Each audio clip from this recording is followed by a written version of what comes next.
Hi guys, my name is Kunal. Welcome to my YouTube channel, My Impromptu Life. Guys, in this video, I'm going to talk about the three tips that I use all the time when I make my resume.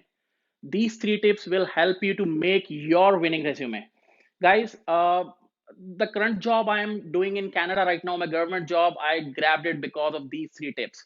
So आज की date में क्या होता है कि एक system है ATS जो कि जिसको कहते हैं applicant tracking system.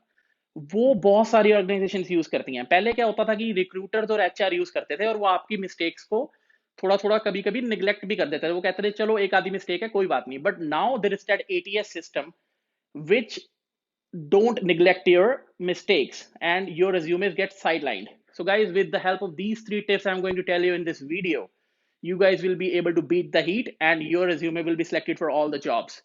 So let's begin.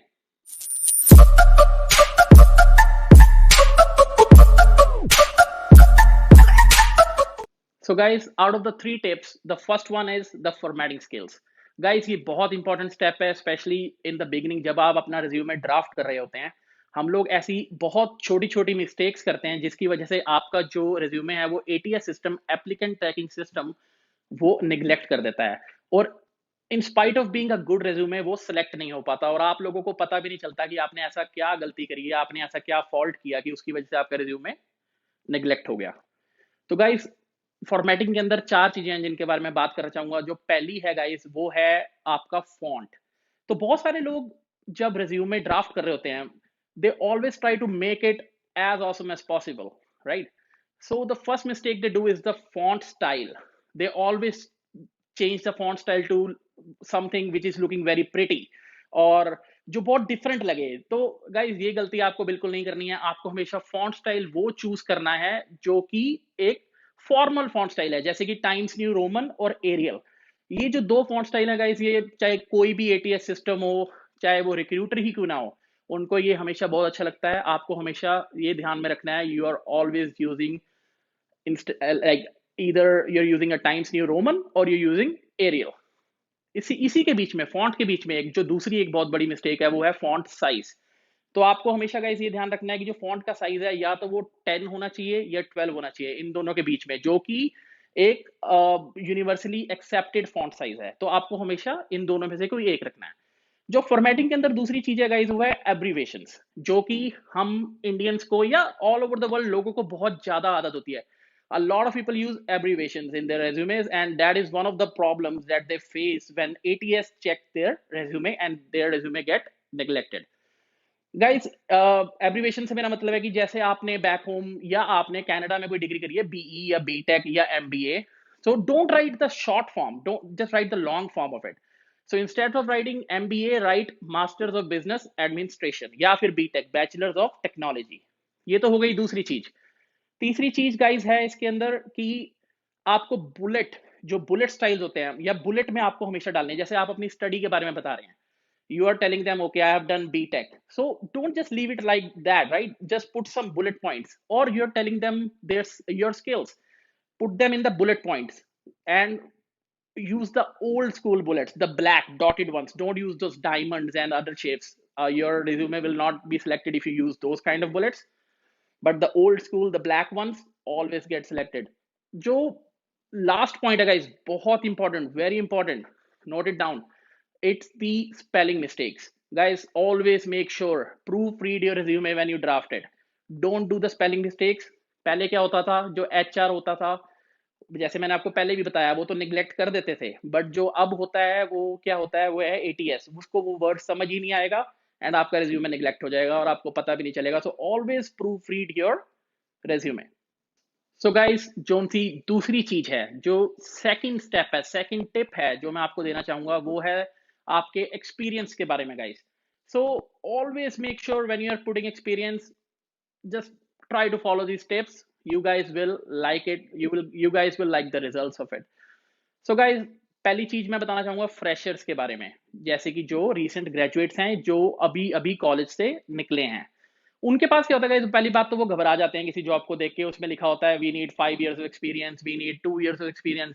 वो सोचते हैं oh shit, we don't have any experience. So don't worry about it guys, ये कैसे हो सकता है कि if you are only 21-22 years old, how can you have a 5 years of experience?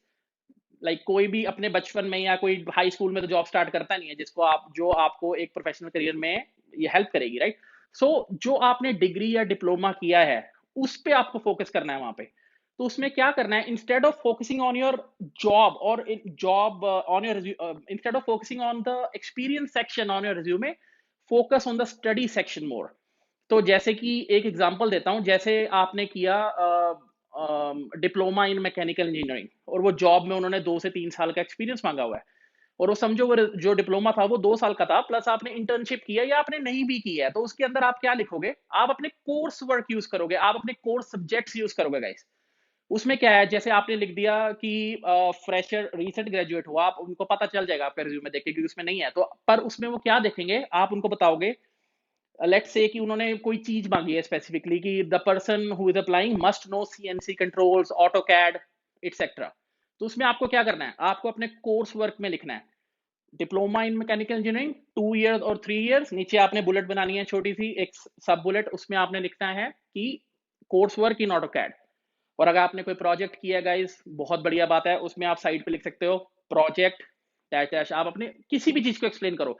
तो कहने का मतलब ये है कि आप अपनी स्टडी पे फोकस करो, वो आपका एक बहुत बड़ा एसेट है, तो वो आपके एक्सपीरियंस में काउंट होगा, because that is your experience at that as.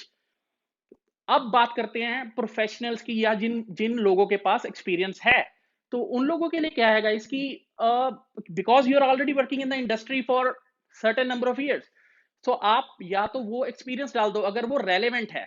Don't put, अगर आप समझो पुलिस में जॉब अप्लाई कर रहे हो, don't put your experience as a software engineer. You can put, I'm by saying don't put is like don't put a lot of focus, that's what I mean to say, because एक job है, आप chef की job apply कर रहे हो, तो उसके अंदर आप अगर लिखोगे मैं सॉफ्टवेयर इंजीनियर था, तो वो कोई एक्सपीरियंस उसमें काउंट नहीं हो रहा है।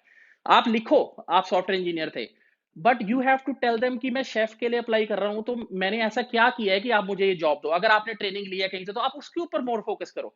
या आपने कोई culinary मैनेजमेंट का कोर्स किया, या आपने कोई फूड वाला या कुछ भी कोई कोर्स किया, तो आप उस पर फोकस करो। सो कहने का मतलब ये है कि चाहे आप फ्रेशर हो चाहे आप प्रोफेशनल हो, तो जब आप अपना एक्सपीरियंस पुट कर रहे हो गाइस, तो always make sure to focus on your strengths, your assets. It can be your study, it can be your experience. So follow these steps, I'm pretty sure you guys will be able to rock it. So guys, the last tip, the third tip, this tip guys is very important, especially in this era of ATS, applicant tracking system. This ATS is a very picky software or a very picky, like क्या होता है, ये जो ATS है ये कुछ keywords पे work करता है। जो कंपनीज हैं वो क्या करती हैं, इसके अंदर कुछ कीवर्ड्स एंटर कर देती हैं। जैसे कि मैं आपको एक एग्जांपल देता हूँ कि जैसे मैं गवर्नमेंट जॉब कर रहा हूँ, मैं रेगुलेटरी कंप्लायंस में हूँ या मैं लॉ इन्फोर्समेंट में हूँ, तो ये क्या करेंगे, जैसे उनको एक रेगुलेटरी कंप्लायंस ऑफिसर चाहिए या उनको इंस्पेक्टर चाहिए, they will write keywords in it, like for example investigation, criminal code, or like strategies and law, like these kind of, or let's say for, take example of IT, अगर IT की job है तो उसके अंदर वो keywords डालेंगे जावा, C++, coding, right? सो जब भी आप लोग अपना रिज्यूमे बना रहे हैं, तो मेक श्योर जब आप अपना एक्सपीरियंस लिख रहे हैं, आप अपने बुलेट्स बना रहे हैं, तो उसके अंदर ये कीवर्ड्स एंटर करें गाइस, बज़वर्ड्स एंटर करें, जैसे कि डिटरमिन्ड, स्किल्ड, मोटिवेटेड।